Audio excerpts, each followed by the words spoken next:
way down now, dropping the gear down for a dirty pass.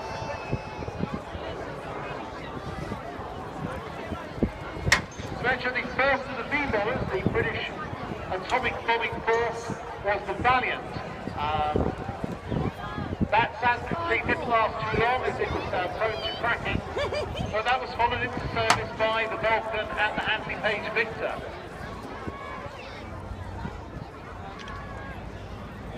They were our first line of defence, nuclear defence, against the Soviet bloc for a long time. Initially at high altitude, they were later redesignated as low altitude aircraft, and that is what really put an end to the Valiant, because the very turbulent conditions low down caused it to suffer fatigue cracks. This didn't happen with an aircraft such as the Vulcan.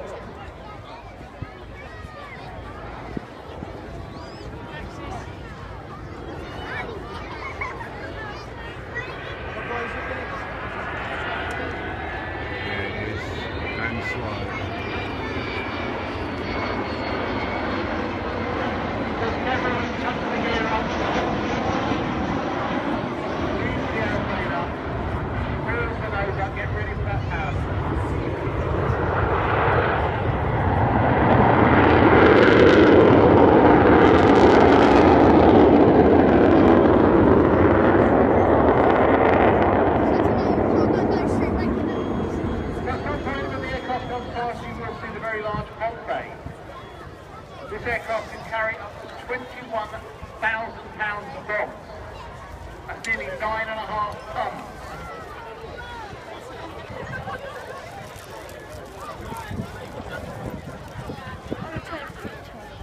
Okay. He very famously took part in the Black Truck missions to bomb the runway at Port Stanley.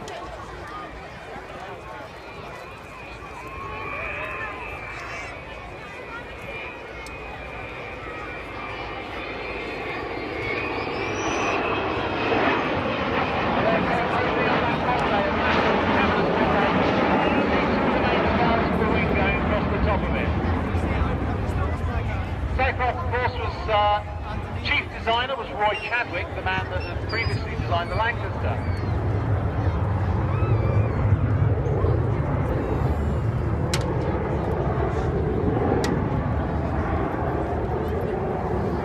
This aircraft first flew in 1952, about 10 or 11 years after the prototype Lancaster. So a massive increase. Unfortunately, that's what war does. War do promote technological growth. We certainly do this.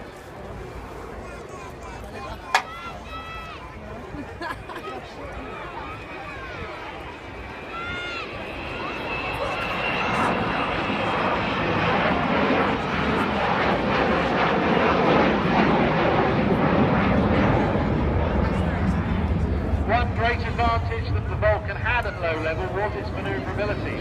If you're going to get down where the weapons start flying, it is a good idea to be manoeuvrable. And it was not unknown for Vulcans on exercise within the planes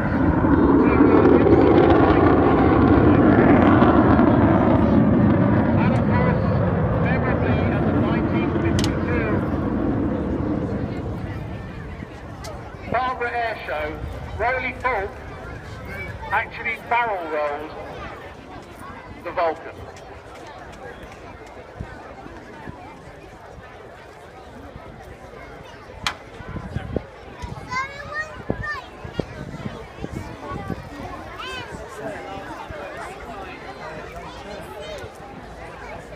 First Vulcan was into service in July 1956. Yeah, I mean there might be